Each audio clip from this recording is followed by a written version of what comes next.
আল্লাহ বলেন আমার আফসোস, আমার আক্ষেপ, আমার বান্দাদের জন্য আমার আফসোস। মা ইয়াতিহিম মির রাসূলিন ইল্লা কানু বিহি ইস্তাহজিউন। এমন কোন নবী রাসূল পাঠালাম না যার সাথে সমসাময়িক মানুষেরা ঠাট্টা বিদ্রূপ উপহাস করে নাই। বলেন তো নবীদের কি চরিত্র খারাপ ছিল? কেন এত ঠাট্টা বিদ্রূপ? কাউকে কাউকে দেশে থাকতে দেয়নি, কাউকে ফিরে ফেলেছে। এত জুলুম অত্যাচার কেন? একটাই কারণ, তারা তাদের জ্ঞান অনুযায়ী আমল করত। আপনি তাকান জ্ঞানের দিকে। মুসা নবী জ্ঞান অনুযায়ী আমল করার কারণে ওই জামানার যারা ইহুদি তারা তার নামই পাল্টিয়ে দিয়েছে যোসেফ। পরে এখনো তার নাম দুনিয়ায় যারা ইহুদি আছে মুসা নবীকে ডাকে কিন্তু যোসেফ বলে ডাকে। আমি তো বিশ্বের বহু জায়গায় ইহুদির সাথে মিশে দেখেছি। আমাদের নবীর কথা আলোচনার মধ্যে যখন বলি তখন বলে আমাদের নবীর নাম যোসেফ, অথচ নবীর নাম কি? বলেন বলেন।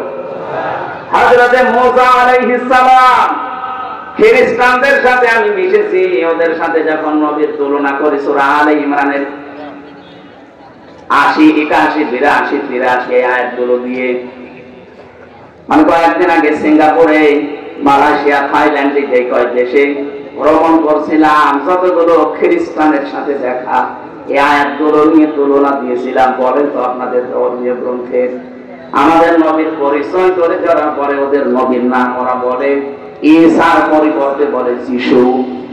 নাম কি? অথচ হযরত ঈসা আলাইহিস সালামের নাম আল্লাহ পুরো কোরআনে কতবার দিয়েছেন? ঈসা ইবনে মারিয়াম। আর ওরা উল্টা পাল্টা করে নাম পরিবর্তন করে দিয়েছে যিশু। কি দিয়েছে? ইব্রাহিম নবীর নাম ওরা পাল্টিয়ে দিয়েছে আব্রাহাম।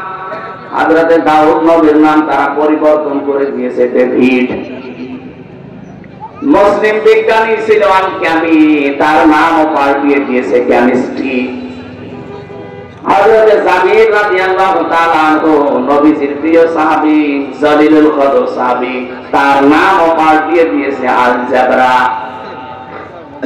আপনি কি মনে করেন আল-জাবরা কেমিস্ট্রি এগুলো আসল নাম না?